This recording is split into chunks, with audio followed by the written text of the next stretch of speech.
ये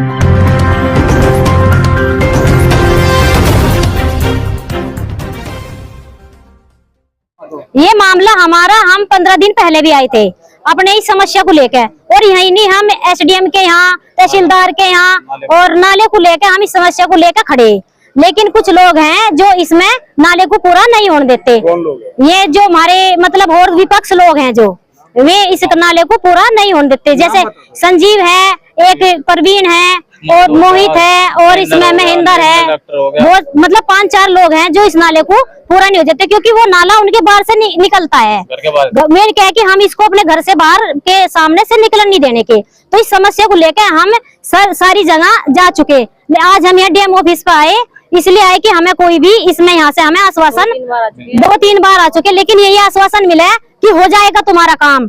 अब ये बताओ, मैं महिला मोर्चे की मंडल अध्यक्ष हूँ और बीजेपी पार्टी से हूँ, और मुझे इतना परेशान करा जा रहा, कोई भी जनप्रतिनिधि जो हमारे यहाँ से बने हुए हैं एक महिला की आवाज नहीं सुन पा रहे। आज मैं परेशान होकर यहाँ डीएम के यहाँ इस तरह की ये प्रक्रिया कर रही कि मुझे उन लोगों ने मजबूर कर दिया। मैंने उनसे खुशामद करी, मैंने उनसे मदद मांगी, लेकिन मुझे किसी से कोई मदद नहीं मिली। सिर्फ एक 60-70 मीटर झूठा आश्वासन दे रहे जी, एक 60-70 मीटर का नाले के लिए वहाँ बोल रहे जो अगर कर्मचारी चाह कि इसमें तो इंजीनियर इस नाले को फेल कर रहे। ये बताओ, वहाँ बिल्डिंग तैयार करी जा रही या वहाँ कोई इस तरह का कोई वहाँ सी वो बनाया जा रहा जो वहाँ सी 60-70 मीटर नाले के लिए वहाँ कर्मचारी, वहाँ इंजीनियर की जरूरत पड़ेगी क्या?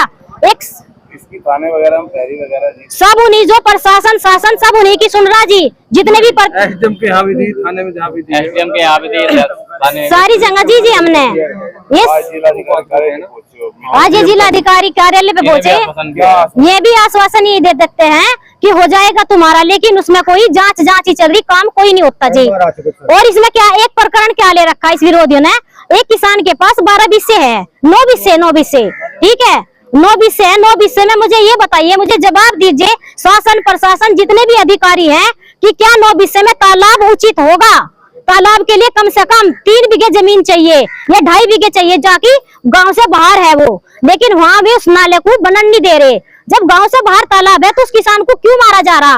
अगर किसी के साथ में, अगर उसी के पास है, चलो उसके पास, किसान के पास ही 9 बिस्से जमीन है ही, वो उसे बच्चे से अपना पालन पोषण कर रहा, उसमें पेड़ पौधे लगा रखे, उसमें अपनी गायशाला का एक थोड़ा सा अपनी गाय बंद है, उससे अपना रोजगार चला रखा, तो क्या किसी और के पास नहीं है गाँव में? अगर उससे ही छुड़वाई जा, उसके साथ अगर उसे छुड़वाया ही जा, तो कम से कम जिन और के पास है तो फिर पूरा ही न्याय होना चाहिए, सबके पास भी छुड़वाया जाए, क्योंकि सभी के पास, चाहे इसमें बिल्डिंग हो, चाहे इसमें दुकान हो, चाहे इसमें मकान हो, फिर इस चीज की कोई कार्रवाई न करे कि इसमें ये मैटर अड़ गया। अगर उसकी खाली कराई जाएगी तो सभी की खाली कराई जाएगी। ये मेरे पूरे गांव के लोग हैं जो मदद के लिए दर भटक रहे, और मैं आज से नहीं कई महीने से इनकी साथ हूँ, और जिस जगह भी ये जा रहे मैं इन्हें अपने साथ लेके चल रही, लेकिन इनकी कोई भी सुनवाई नहीं हो रही। तो इस प्रक्रिया में बहुत गांव को परेशान कर रखा।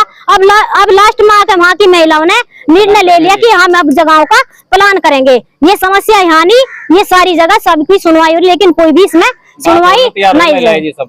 लेकिन हमें तो नाले से मतलब है, हमें सिर्फ नाले से मतलब है, हमारा नाला बनवाया जा और हमारे गांव की समस्या खत्म हो जाएगी। लेकिन मेरी बात सुनिए, हमें नाले से ही मतलब है। अगर वहाँ से किसी किसान के खेत में या किसी उसमें तालाब की व्यवस्था कराई जाए तो फिर जिस पे भी फालतू है वो सारी निकलवाई जाए, ये हमारी पूरे गांव की मांग है। नहीं तो फिर ये सारी महिला यहाँ से निकल के जाएंगी गांव से।